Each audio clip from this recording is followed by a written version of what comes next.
A payment processor is a company appointed by a merchant to handle transactions from various channels such as credit cards and debit cards for merchant acquiring banks. They are usually broken down into two types, front-end and back-end. Front-end processors have connections to various card associations and supply authorization and settlement services to the merchant banks unregistered trademark merchants.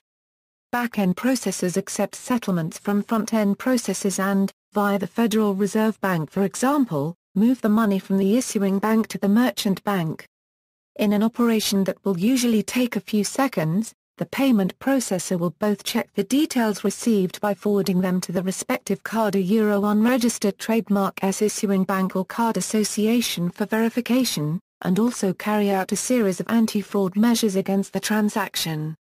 Additional parameters, including the card unregistered trademark's country of issue and its previous payment history, are also used to gauge the probability of the transaction being approved.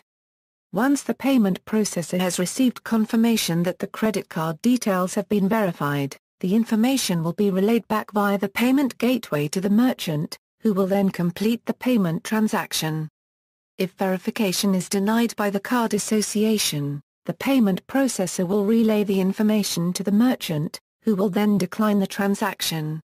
History of payment processors. In the 16th century, paper currency became a way to trade commodity resources, like tobacco leaves stored in a warehouse. A producer would deposit his crop with the depot, and the depot keeper would give a bearer demand note to the depositor which he could trade on the open market for other goods and services. Modern payment processing. Due to the many regulatory requirements levied on businesses, the modern payment processor is usually partnered with merchants through a concept known as software as a service. SaaS payment processors offer a single, regulatory-compliant electronic portal that enables a merchant to scan checks, process single and recurring credit card payments, process single and recurring ACH and cash transactions, process remittances and web payments. These cloud-based features occur regardless of origination through the payment processor's integrated receivables management platform. This results in cost reductions, accelerated time to market, and improved transaction processing quality. Transaction processing quality electronic payments are highly susceptible to fraud and abuse. Liability to the merchant for misuse of credit card data can create an exposure to significant financial loss if the merchant were to attempt to manage such risks on his own. One way to lower this cost and liability exposure is to segment the transaction of the sale from the payment of the amount due. Some merchants have a requirement to collect money from a customer every month. SaaS payment processors relieve the responsibility of the management of recurring payments from the merchant and maintain safe and secure the payment information, passing back to the merchant a payment token. Merchants use this token to actually process a charge which makes the merchant system fully PCI compliant. Some payment processors also specialize in high-risk processing for industries that are subject to frequent chargebacks, such as adult video distribution.